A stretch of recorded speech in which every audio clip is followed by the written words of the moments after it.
Assalamualaikum warahmatullahi wabarakatuh. Selamat pagi anak-anak. Kembali lagi bertemu dengan Bapak Muhammad Nurfadilah dalam pembelajaran bahasa Indonesia. Pada hari ini materinya mengenai kembangkan kegemaran membaca. Sebelum pembelajaran dimulai, alangkah baiknya kita membaca doa agar diberikan kemudahan, kelancaran sehingga kalian paham atas materi yang disampaikan. Berdoa dimulai. Selesai. Pada materi kegemaran membaca ini sangat penting dalam pembelajaran bahasa Indonesia. Terlebih di dalam dunia era globalisasi ini dengan era komunikasi yang sangat berkembang pesat dengan sosial media yang banyak, apabila kita tidak gemar membaca, maka kita bisa saja termakan dengan berita-berita yang hoax, berita-berita yang tidak benar. Maka kegemaran membaca sangat penting di usia sejak dini. Maka dari itu kita pahami dalam pembelajaran materi kegemaran membaca. Pada materi hari ini kita akan menggali informasi mengenai yang pertama buku fiksi dan non-fiksi, yang kedua indeks, yang ketiga catatan isi buku. Bagian yang pertama yaitu pengertian buku fiksi dan non-fiksi. Buku fiksi adalah buku tentang karangan atau cerita yang dibuat berdasarkan imajinasi pengarang dengan tujuan menghibur ataupun kesenangan. Walaupun ada buku fiksi berdasarkan peristiwa nyata dan sejarah, tetapi penulis biasanya membuat karakter atau dialog imajiner. Contoh buku fiksi adalah dongeng, cerpen, novel, drama, dan sebagainya. Buku non-fiksi adalah buku yang berisi fakta atau hal-hal yang benar terjadi dengan tujuan memberikan sejumlah informasi ataupun pengetahuan. Contoh buku non-fiksi adalah buku pelajaran, biografi, autobiografi, kumpulan jurnal, dan sebagainya. Itulah pengertian dari buku fiksi dan juga buku non-fiksi. Bagian yang berikutnya mengenai pengertian indeks. Indeks adalah daftar kata atau istilah penting yang terdapat dalam buku cetakan. Indeks biasanya terdapat pada halaman akhir dan tersusun menurut abjad. Indeks berfungsi untuk memberikan informasi mengenai halaman, tempat kata, atau istilah dalam buku itu. Berikut adalah contoh indeks. 1. Amanat 3,7. 2. Dialog 15-20. Latar 7, 10, kemudian 20-27. Berdasarkan indeks di atas, dapat dijelaskan bahwa istilah amanat terdapat di halaman 3 dan 7. Kemudian istilah dialog berada di halaman 15 sampai dengan halaman 20, dan istilah latar berada di halaman 7, 10, serta halaman 24 sampai dengan halaman 27. Berikut adalah teknik mencatat informasi dalam buku. Yang pertama, tentukan kata atau istilah yang hendak dicari penjelasan atau penggunaannya. Yang kedua, carilah halaman penggunaan kata atau istilah itu sesuai dengan yang tertera pada halaman indeks. Yang ketiga, pahami penggunaan kata atau istilah itu pada halaman yang dimaksud. Dan yang keempat, catatlah bagian-bagian pentingnya dari penggunaan kata atau istilah itu. Bagian berikutnya menyajikan peta konsep. Yang pertama peta konsep, yang kedua teknik membaca. Peta konsep adalah suatu bagan skematis atau ilustrasi grafis untuk mewakili hubungan yang bermakna antara satu konsep dengan konsep lainnya, sehingga menjelaskan suatu pengertian konseptual seseorang dalam suatu rangkaian pernyataan. Dalam buku, isi setiap bab dapat diperjelas dengan peta konsep. Satu bab disajikan dalam satu bagan, sehingga sistematikanya bisa lebih terperinci dan hubungan antar bagian pun lebih mudah dipahami. Contoh, apresiasi sastra. Kemudian dibuat bagannya ada 4, pengertian sastra, karakteristik sastra, manfaat sastra, dan juga jenis-jenis sastra. Itulah peta konsep. Konsep berikutnya yaitu buku-buku cerita seperti cerpen dan novel akan lebih mudah dipahami apabila disajikan dalam bentuk bagan alur. Pada setiap bagian kemudian diisi dengan catatan-catatan ringkas.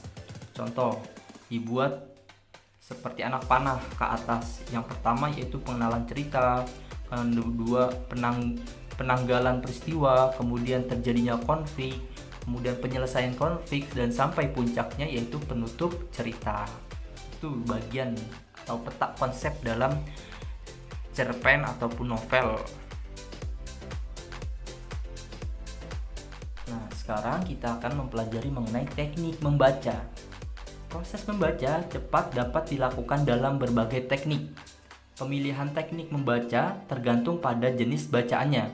Bentuk zigzag digunakan untuk teks yang sulit, bentuk spiral untuk teks yang agak sulit, bentuk diagonal ataupun vertikal untuk teks yang mudah, misalnya membaca kamus ataupun surat kabar, dan teknik fiksasi untuk meningkatkan kecepatan membaca. Nah, itu ada gambar dari setiap teknik-tekniknya. Bagian selanjutnya mengenai menelaah unsur-unsur. Yang pertama, ungkapan, diksi, unsur-unsur buku fiksi, dan juga frasa. Yang pertama, ungkapan. Ungkapan adalah kelompok kata atau gabungan kata yang menyatakan makna khusus atau makna hiasan atau konotasi. Makna yang dibentuk biasanya berupa makna baru yang tidak berkaitan dengan kata pembentuk dasarnya. Contoh ungkapan: 1. Berat hati, yaitu kurang suka atau enggan melakukan, tidak sampai hati atau tidak tega melakukannya. Yang kedua, berat sebelah. Ungkapan dari berat sebelah memihak salah satu atau tidak adil.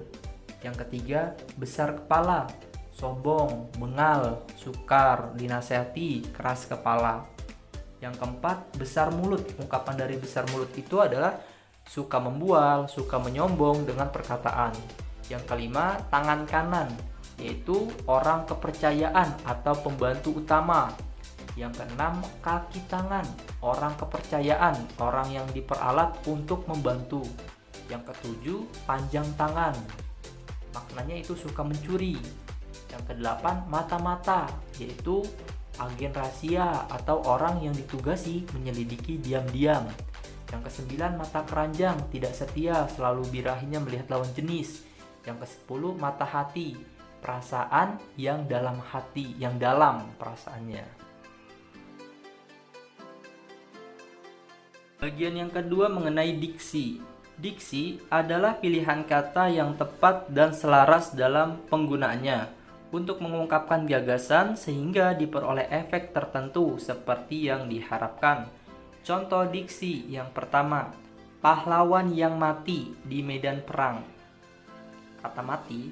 Kemudian yang kedua, penjahat itu wafat di amuk masa. Nah, sekilas kedua kalimat tersebut terdengar tidak ada masalah dan tidak ada kejanggalan ketika membaca maupun mendengarnya. Namun, secara konteks kalimat nomor 1 dan 2 kurang tepat pada penggunaan kata mati dan wafat. Walaupun kata mati dan wafat sama-sama bermakna telah tiada, namun ada rasa bahasa yang perlu diperhatikan. Sangat tidak etis kata mati ditujukan untuk pahlawan dan kata wafat untuk penjahat. Kata tersebut bisa diganti dengan pilihan kata yang lebih sesuai, seperti berikut.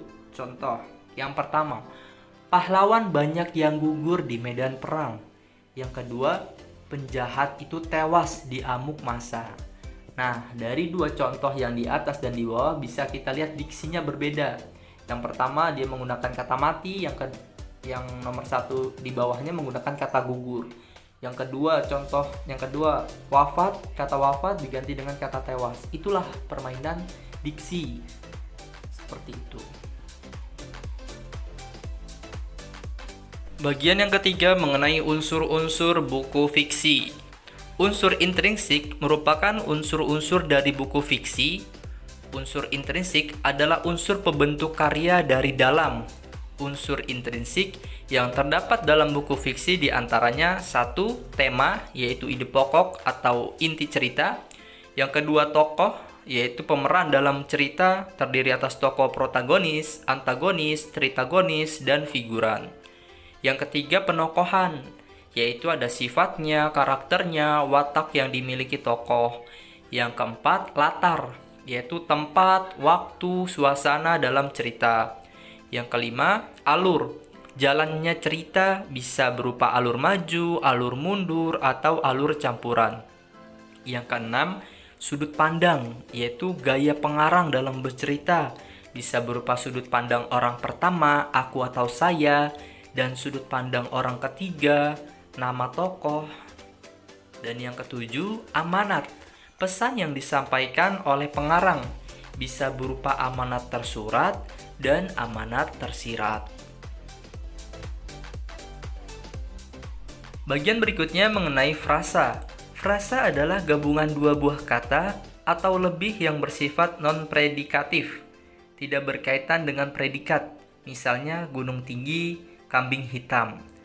Frasa mempunyai dua fungsi yang berbeda, yaitu fungsi menerangkan, yaitu dikasih kode dengan M, dan fungsi diterangkan, yaitu dengan kode D. Fungsi menerangkan M merupakan fungsi pelengkap atau penjelas dari fungsi diterangkan, yaitu dengan kode D. Sementara itu, fungsi diterangkan merupakan inti dari sebuah frasa. Contoh frasa yang pertama, buku tebal. D, buku. Yang diterangkan yaitu buku. Kemudian yang menerangkan yaitu tebalnya, jadi buku tebal. Yang kedua, baju baru. Yang diterangkan yaitu bajunya, yang menerangkan itu baru, kata barunya. Yang ketiga, seorang pegawai. Seorang itu menerangkan dan pegawai itu yang diterangkan. Seekor ikan, yang menerangkannya itu seekor dan ikannya itu sebagai yang diterangkan. Itulah contoh dari frasa. Yang selanjutnya mengenai frasa adjektiva adalah gabungan dua buah kata atau lebih yang induknya adjektiva. Adjektiva itu kata sifat dan modifikatornya adverbia, yaitu kata yang memberikan keterangan pada verba. Adjektiva, nomina, predikat, atau kalimat, misalnya sangat, lebih, tidak. Contoh frasa adjektiva yang pertama, sunyi senyap. Sunyinya diterangkan, kemudian senyapnya itu menerangkan. Yang kedua, halus sekali. Halus itu diterangkan, kemudian yang menerangkan sekali, kata sekali. Yang ketiga, begitu kusam. Menerangkannya begitu dan yang kusamnya sebagai yang diterangkan. Tidak halus, yang menerangkan tidak dan yang diterangkan itu halusnya. Sangat pandai, yang menerangkan sangat, kemudian pandai itu sebagai yang diterangkan. Tidak lama, yang menerangkan itu tidak, kemudian yang diterangkan kata lama. Yang ketujuh, mudah sekali, yang diterangkannya mudah, kata mudah, kemudian yang menerangkan itu sekali. Kemudian yang kedelapan, putih bersih, yang diterangkan kata putih, kemudian yang menerangkan kata bersih. Yang kesembilan, hitam gelam, yang diterangkan hitam, kemudian kata yang menerangkan yaitu legam. 10, panjang lebar, panjangnya sebagai diterangkan, kemudian lebarnya sebagai menerangkan. Yang ke-11, hiruk pikuk, kata hiruk sebagai yang diterangkan, kemudian kata pikuk sebagai menerangkan. Yang ke-12, polos murni, kata polos sebagai diterangkan, kemudian kata murni sebagai menerangkan. 13, sangat bangga, kata sangat sebagai menerangkan dan kata bangga sebagai diterangkan. Dan yang ke-14, rasa cinta, kata rasa sebagai menerangkan dan kata cinta sebagai yang diterangkan. Itulah contoh frasa adjektiva. Materi selanjutnya mengenai menyajikan hasil bacaan. Yang pertama, daya tarik bacaan. Yang kedua, berdiskusi tentang isi buku. Dan yang ketiga, menceritakan isi buku. Bagian yang pertama mengenai daya tarik buku non-fiksi dapat dijumpai pada kekuatan argumentasi penulis, orisinalitas gagasan, kelengkapan datanya, daya tarik bahasa, ataupun ilustrasinya. Berbeda dengan halnya dengan buku fiksi, daya tariknya lebih mengarah kepada cerita yang disajikan. Untuk menemukan daya tarik sebuah bacaan, terutama yang berbentuk cerita, langkah-langkahnya adalah sebagai berikut. Yang pertama, membaca buku itu secara keseluruhan. Dalam bentuk menemukan kesan umumnya, kamu dapat menggunakan teknik membaca cepat, seperti yang sudah dijelaskan di materi sebelumnya, bagaimana cara membaca dengan teknik membaca cepat seperti apa.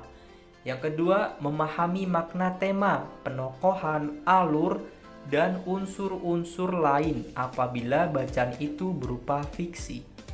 Kemudian memahami kelogisan dan kejelasan hubungan antar gagasan dan fakta apabila buku itu merupakan karya modifikasi. Yang ketiga, mencatat hal-hal menarik yang mungkin ada di dalamnya, baik itu berkaitan dengan isi, bahasa, ataupun ilustrasinya. Bagian selanjutnya mengenai berdiskusi tentang isi buku.